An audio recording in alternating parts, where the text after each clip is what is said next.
At ayun na nga guys, so nandito kami sa bagong bonsayan. Kasama ko Boss Rapi, tingin sa vlog, Boss Kenvin, Boss Brian, Boss Joel. Ayan na, so nag-arrange na kami mga kabosay. Nag-arrange na, pakita ko siya, pasilip. So ayan na yung mga na-arrange natin, no? Arrange, ito mga tugas natin. Na-arrange na rin natin yan guys. So ating mulberry, pinayungan natin kasi masyadong mainit. Ating mga Argao Taiwan. Diyan ang mga Argao Taiwan natin. Yan. So yan ginawa natin. Yung mga rep na yan, pinuno natin ng mga bato. Tapos sa ilalim bato, buhangin para maging patungan natin. Ayan, medyo ano na, nagkakaitsura na. Nagmumukhang bonsai na po yung ating garden. Kahit pa paano. Yan na. Buti nandito ang tropa para tumulong sa akin sa pag-aayos. Yan. So yan, lipat natin yung tugas. Yan, pula, nakapula. Yung banyera na yan. Patang natin yan. Medyo mabigat-bigat ng konti pa yan.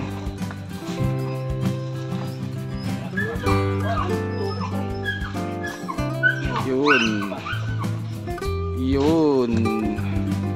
Yan, ay, paikutin nyo para dyan ng konti dito. Itong nandito, papunta dito. Yan, isa pa. Yan, tama na yan mga kabonsai. Yan, medyo siksikan pero saka na natin ayusin ang maganda kapag ano. Importante may patong-patong muna natin yan para lumiwanag dito sa bonsai natin mga kabonsai. Yun. At yan nga guys, yan. Yan yung banya natin, oh. Dating 3.5 yan pero ngayon at for sale na po mga kabonsai. Ating banya, no? Medyo nahirapan ng tropa. Oh, putulin na kaya parin Joel yun. Para ano, ayun. Medyo magulo pa pero maayos din yan maya. Busy tayo, Boss Aye, asan ka? Hindi ka kita. Ayun, si Boss Aye. So si Boss Aye, kapitbahay ko lang ha.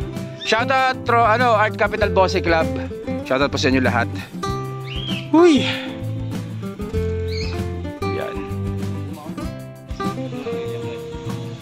Yung ano yung banya, yung balete na, pwede na yan, yung red balete. Ano sa blue? Pwede na yan. Oh.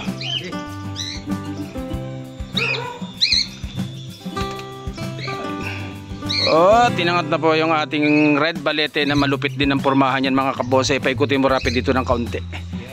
Dito mo i-rap, baliktad sa kabila. Yan. Malapit ang matutong magbonsai itong mga to eh. Yeah, napakaganda yan. Kompleto po sa abang ang ating red balete na yan. Binibenta ko dati ng 2.5 pero ngayon at for sale na po yan guys. Ayun, ang ganda, ganyang kalaki. Ang ganda ng base mga kabonsai niyan. 2.5 lang yan noon pero ngayon at for sale na po mga kabonsai. At maglalagay pa tayo dito ng isang wag na muna yan, mabigat yan. Diyan pare, isa dyan.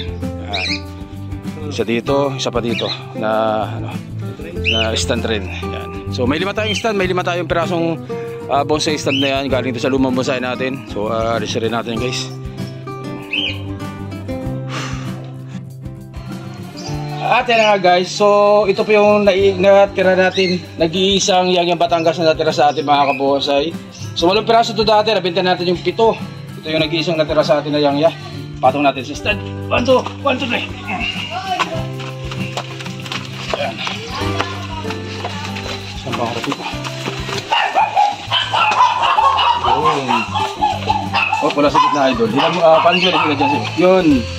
Ikutin natin pa ganyan. Ganyan pa. Ayan na. Dito na, pumurma na. Ganyan naman. Ayun. Dito ko. Dito. Lagyan natin yung kamuling pulis. Nakabanyera.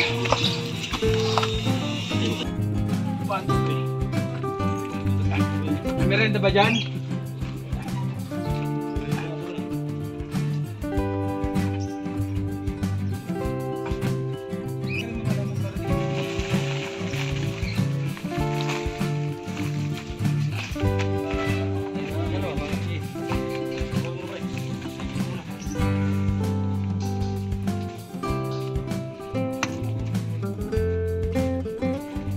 Yung halaman. Halaman ano? O, so ritusa, lagyan natin dito mga kabonsay. Galing dito sa kabilang bonsai niyan. Tulong. Lagay na. Ikutin mo yan. Harap yung kunin mo yung sa kabila na yan. Yan, pag ganyan yan. Yun o.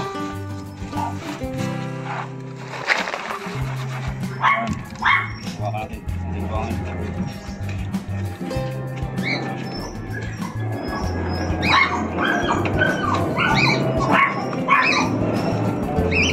so mga kapos, ritusa. Klase din ng balete. Ganda dito.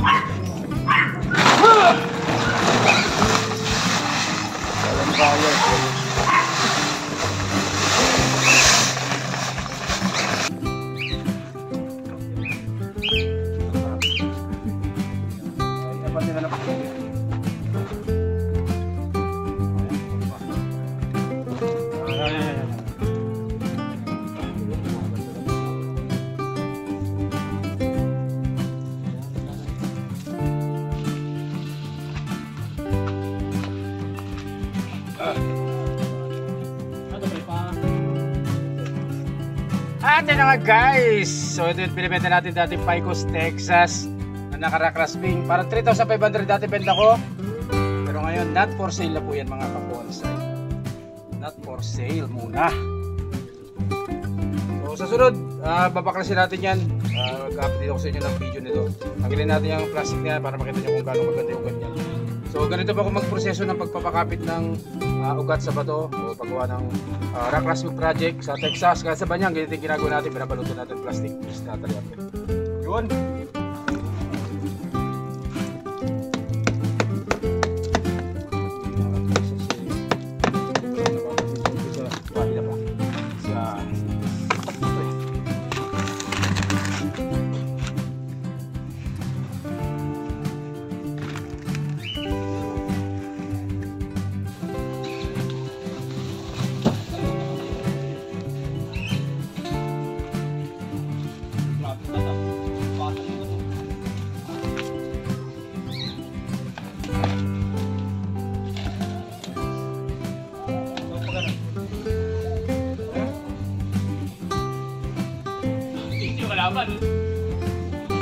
Malapit na